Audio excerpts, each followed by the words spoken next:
Olá, sexta-feira, 6 de junho de 2025. Começando aqui a nossa primeira edição do dia.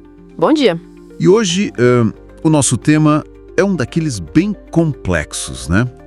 A redefinição geopolítica da Rússia no mundo. Pois é, os materiais que a gente analisou mostram um quadro bem multifacetado. Sim, um país que parece desafiar o equilíbrio global, né? Falando de crescimento econômico, remilitarização, alianças novas, é muita coisa. Muita coisa mesmo. E nesta primeira parte aqui da nossa edição, a gente vai focar em entender essa reconstrução russa, desde, o fim da União Soviética, aquele colapso, até a consolidação do poder do Vladimir Putin. E também esse rompimento com o tal consenso liberal do Ocidente. Ok, então, vamos tentar desembrulhar isso. Vamos lá.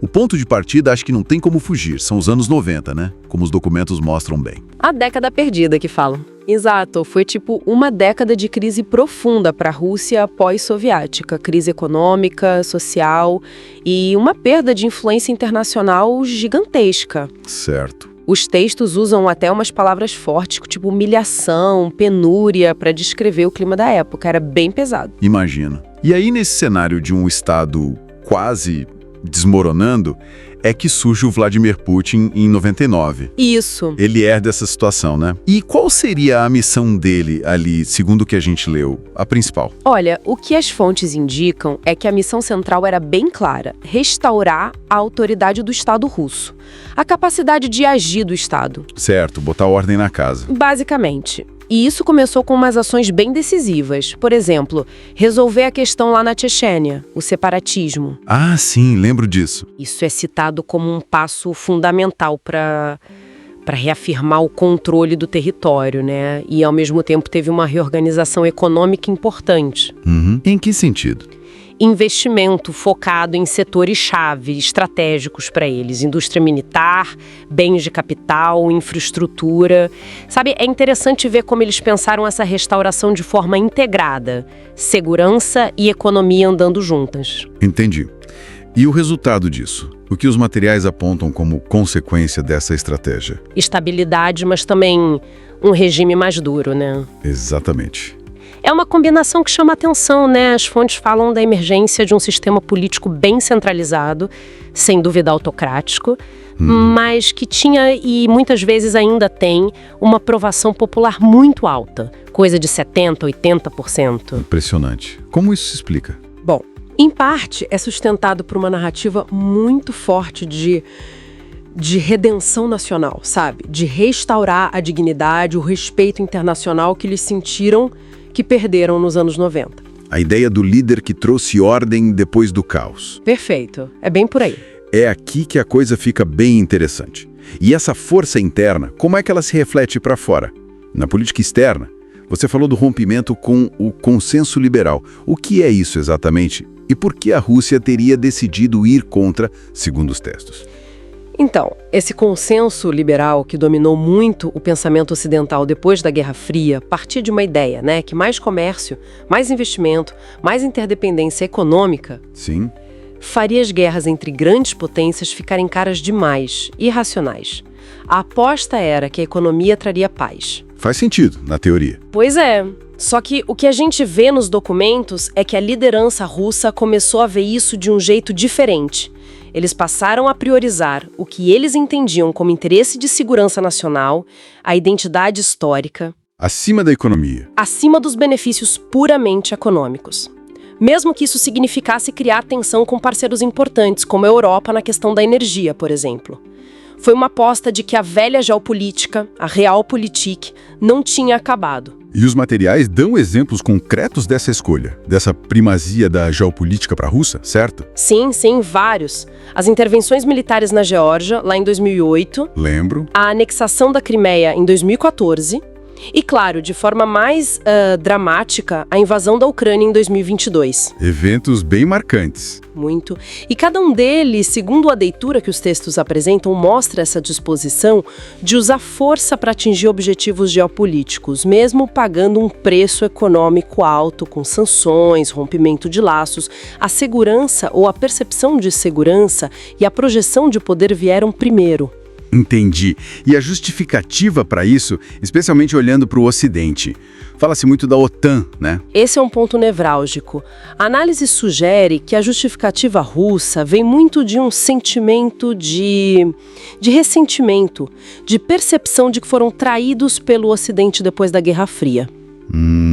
Como assim? A expansão da OTAN, trazendo países do antigo Pacto de Varsóvia, ex-repúblicas soviéticas, isso é visto por Moscou não como algo defensivo, mas como um cerco deliberado. Essa é a percepção deles. Certo. E aí, a aproximação da Ucrânia com a União Europeia e potencialmente com a OTAN teria sido vista como a gota d'água, entende?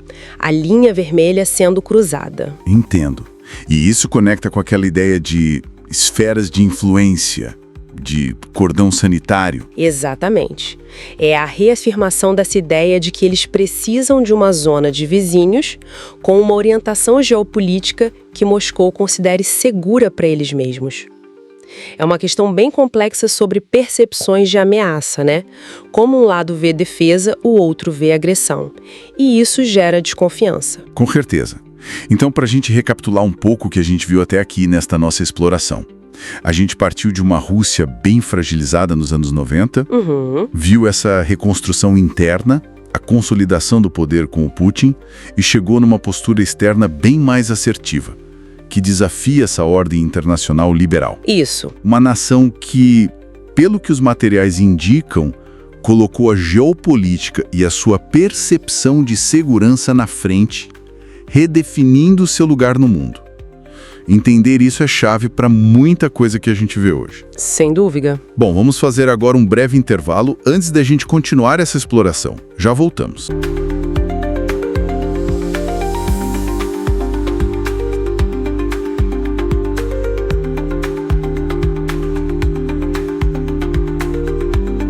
Estamos de volta. Nessa última parte da nossa conversa, vamos mergulhar um pouco mais fundo, né? Olhar por baixo daquela aparente resiliência russa que a gente discutiu. Isso. As fontes apontam para algumas fragilidades estruturais bem importantes. Vamos focar em 4 aqui. A dependência enorme do gasto público, a questão da sustentabilidade econômica disso tudo, né? O autoritarismo interno que parece cada vez maior, e um certo isolamento diplomático, mesmo com novas parcerias. Perfeito. É um paradoxo interessante, né? Porque, por um lado, a Rússia realmente surpreende, desafia muitas previsões com esse crescimento que reportam, com a postura militar forte. Sim. Mas, por outro lado, essa estratégia toda tem custos altos e riscos bem significativos. É como você falou, é olhar para a fachada, mas saber que a estrutura pode ter problemas. Exato. Então, vamos começar pela economia. Parece que o motor principal é mesmo o gasto público massivo, certo? Sem dúvida. As fontes mencionam investimentos pesados em infraestrutura, salários de militares subindo e, claro, a indústria de defesa. Essa está a todo vapor. A pleno vapor. A gente vê até números de crescimento que foram revisados para cima. O FMI falando em 3,6%, outras fontes lá na Rússia falando até em 4,1% para 2024. Mas aí fica aquela pergunta, né? Que os analistas fazem. Isso se sustenta? Até quando? Esse é o X da questão. Essa estabilidade que eles mostram agora com a inflação que tentam segurar, ela é vulnerável. Se a guerra na Ucrânia, por exemplo, se arrastar muito mais, ou se mais mercados externos se fecharem para a Rússia, a pressão aumenta muito. E tem um limite, né? Para quanto um país pode se endividar? Claro. As fontes até destacam, por exemplo, um planejamento de gasto militar que pode chegar a 6,3% do PIB em 2025. Isso é um nível altíssimo. Lembra os tempos da Guerra Fria mesmo. Sugere uma economia quase que totalmente voltada para a guerra. E essa pressão toda não fica só na economia, né? Ela transborda para a política interna. O cenário que descrevem é de uma consolidação no que chamam de autocracia plena. Exato. Quer dizer, o poder todo concentrado com quase nenhum espaço para discordar. A gente vê isso nas reformas da Constituição, né? Que permitem o Putin continuar no poder. Sim, a perpetuação. A oposição sendo esmagada, a imprensa super controlada. O que a gente observa é uma verticalização do poder, assim, extrema. E ela se apoia basicamente em 3 coisas. Força militar, uma autoridade central que ninguém questiona e uma narrativa histórica muito forte. Usam muito a Segunda Guerra para justificar o presente. Mas aí veio a questão, né? Será que essa estrutura aguenta a longo prazo? Especialmente pensando no futuro da liderança, né? Um modelo tão centralizado tem seus limites. E no palco global, como fica a Rússia? Ela é vista como essa força que perturba, uma potência incômoda, ela desafia o equilíbrio que existia, questiona tal ordem liberal. Sim, desafia bastante. A invasão da Ucrânia, claro, piorou tudo. Criou tensões diplomáticas gigantes. Até a posição do Brasil é citada como complexa. Condena formalmente, mas se abstém em votações importantes na ONU. Uma neutralidade meio pragmática, né? Ligada aos fertilizantes, ao papel nos BRICS. Isso tanto com Bolsonaro quanto agora com Lula. É fascinante essa dinâmica. Por um lado, Moscou está buscando ativamente sim fortalecer laços com outros países, regimes não ocidentais, tenta expandir influência. A gente vê isso na África, Mali, Burkina Faso, Níger, tentando criar um outro bloco, um contrapeso. Certo. Só que, ao mesmo tempo, o isolamento que vem das potências ocidentais é real. É palpável. E isso tem um custo diplomático e econômico que, olha, não dá para ignorar. Mesmo com novas alianças, essa pressão do Ocidente continua lá, firme. Então, para a gente amarrar as pontas, a Rússia parece estar numa encruzilhada bem delicada.